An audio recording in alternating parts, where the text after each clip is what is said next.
राजा दशरथ की बात के एक एक अक्षर में पुत्र के प्रति स्नेह भरा हुआ था। उसे सुनकर महर्षि विश्वामित्र कुपित हो उनसे इस प्रकार बोले, राजन, पहले मेरी मांगी हुई वस्तु के देने की प्रतिज्ञा करके अब तुम उसे तोड़ना चाहते हो। प्रतिज्ञा का यह त्याग रघुवंशियों के योग्य तो नहीं है। यह बर्ताव तो इस कुल के विनाश का सूचक है।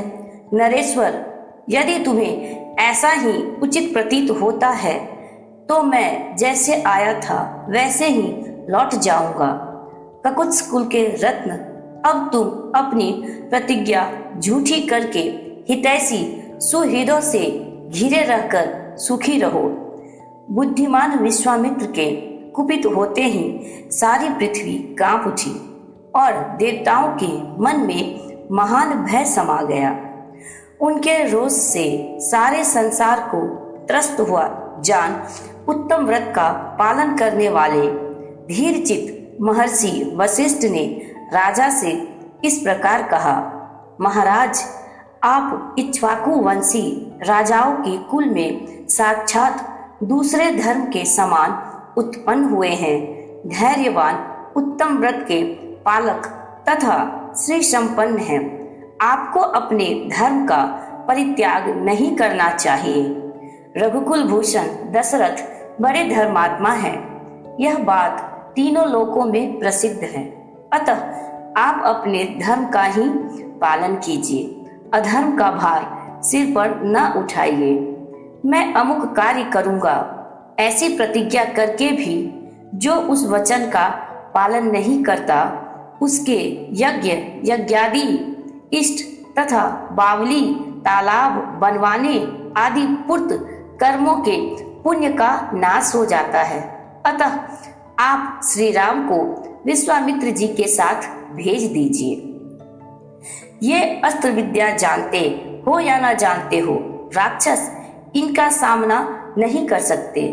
जैसे प्रज्वलित अग्नि द्वारा सुरक्षित अमृत पर कोई हाथ नहीं लगा सकता, उसी प्रकार कुशिक नंदन विश्वामित्र से सुरक्षित हुए श्री राम का वे राक्षस कुछ भी बिगाड़ नहीं सकते हैं। ये श्री राम तथा महर्षि विश्वामित्र साक्षात धर्म की मूर्ति हैं। ये बलवानों में श्रेष्ठ हैं। विद्या के द्वारा ही ये संसार में सबसे बढ़े चढ़े हैं। तपस्या के तो ये विशाल भंडार ही हैं। चराचर प्राणियों सहित तीनों लोकों में जो नाना प्रकार के अस्त्र हैं, उन सबको ये जानते हैं। इन्हें मेरे सिवा दूसरा कोई पुरुष न तो अच्छी तरह जानता है और न कोई जानेंगे ही। देवता, ऋषि, राक्षस, गंधर्व, यक्ष, किन्नर तथा बड़े बड़े नाग भी इनके प्रभाव को नहीं जानते हैं। प्रायः सभी अस्त्र प्रजापति कृशाश्व के परम धर्मात्मा पुत्र हैं। उन्हें प्रजापति ने पूर्व काल में कुशिक नंदन विश्वामित्र को, जबकि वे राज्य शासन करते थे, समर्पित कर दिया था। कृशाश्व के वे पुत्र प्रजापति दक्ष की 2 पुत्रियों की संतानें हैं। उनके अनेक रूप हैं। वे सब के सब महान शक्तिशाली, प्रकाशमान और विजय दिलाने वाले हैं। प्रजापति दक्ष की 2 सुंदरी कन्याएं हैं। उनके नाम हैं जया और सुप्रभा। उन दोनों ने 100 परम प्रकाशमान अस्त्र शस्त्रों को उत्पन्न किया है। उनमें से जया ने वर पाकर 50 श्रेष्ठ पुत्रों को प्राप्त किया है, जो अपरिमित शक्तिशाली और रूप रहित है। वे सब के सब असुरों की सेनाओं का वध करने के लिए प्रकट हुए हैं। फिर सुप्रभा ने भी संहार नामक 50 पुत्रों को जन्म दिया, जो अत्यंत दुर्जय हैं। उन पर आक्रमण करना किसी के लिए भी सर्वथा कठिन है तथा वे सब के सब अत्यंत बलिष्ठ है। ये धर्मज्ञ कुशिक नंदन उन सब अस्त्र शस्त्रों के अच्छी तरह जानते हैं। जो अस्त्र अब तक उपलब्ध नहीं हुए हैं, उनको भी उत्पन्न करने की इनमें पूर्ण शक्ति है। रघुनंदन, इसलिए इन मुनि श्रेष्ठ धर्मज्ञ महात्मा विश्वामित्र जी से भूत या भविष्य की कोई बात छिपी नहीं है। राजन, ये महातेजस्वी महायशस्वी विश्वामित्र ऐसे प्रभावशाली हैं, अतः इनके साथ राम को भेजने में आप किसी प्रकार का संदेह न करें।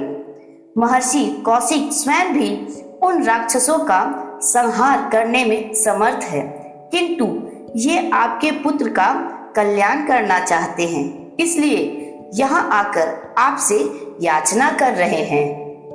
महर्षि वशिष्ठ के इस वचन से विख्यात यश वाले रघुकुल शिरोमणि नृप श्रेष्ठ दशरथ का मन प्रसन्न हो गया। वे आनंद मग्न हो गए और बुद्धि से विचार करने पर विश्वामित्र जी की प्रसन्नता के लिए उनके साथ श्री राम का जाना उन्हें रुचि के अनुकूल प्रतीत होने लगा। वशिष्ठ जी के ऐसा कहने पर राजा दशरथ का मुख प्रसन्नता से खिल उठा।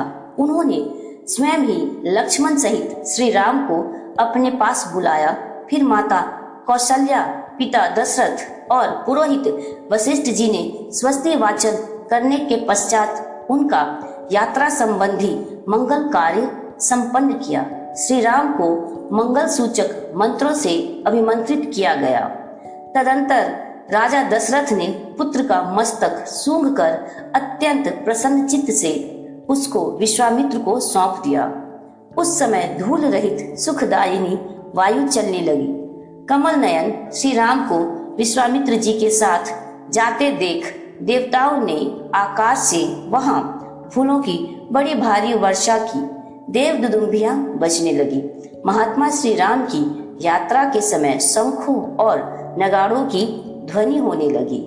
आगे आगे विश्वामित्र, उनके पीछे काक पक्षीधारी महायशस्वी श्री राम तथा उनके पीछे सुमित्रा कुमार लक्ष्मण जा रहे थे।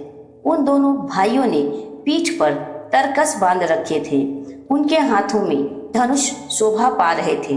वे दोनों 10 दिशाओं को सुशोभित करते हुए महात्मा विश्वामित्र के पीछे 3-3 फन वाले 2 सर्पों के समान चल रहे थे।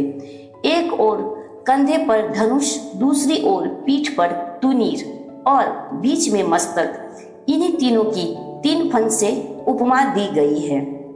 उनका स्वभाव उच्च एवं उदार था। अपनी अनुपम कांति से प्रकाशित होने वाले वे दोनों अनिंद सुंदर राजकुमार सब ओर शोभा का प्रसार करते हुए विश्वामित्र जी के पीछे उसी तरह जा रहे थे जैसे ब्रह्मा जी के पीछे दोनों अश्विनी कुमार चलते हैं। वे दोनों भाई कुमार श्री राम और लक्ष्मण वस्त्र और आभूषणों से अच्छी तरह अलंकृत थे। उनके हाथों में धनुष थे। उन्होंने अपने हाथों की अंगुलियों में गोहती के चमड़े के बने हुए दस्ताने पहन रखे थे। उनके कटी प्रदेश में तलवारें लटक रही थी। उनके श्री अंग बड़े मनोहर थे। वे महातेजस्वी श्रेष्ठ वीर अद्भुत कांति से उद्भासित हो रहे। सब ओर अपनी शोभा फैलाते हुए कुशिक पुत्र विश्वामित्र का अनुसरण कर रहे थे। उस समय वे दोनों वीर अचित्य शक्तिशाली स्थानुदेव महादेव के पीछे चलने वाले 2 अग्नि कुमार स्कंद और विशाख की भांति शोभा पाते थे।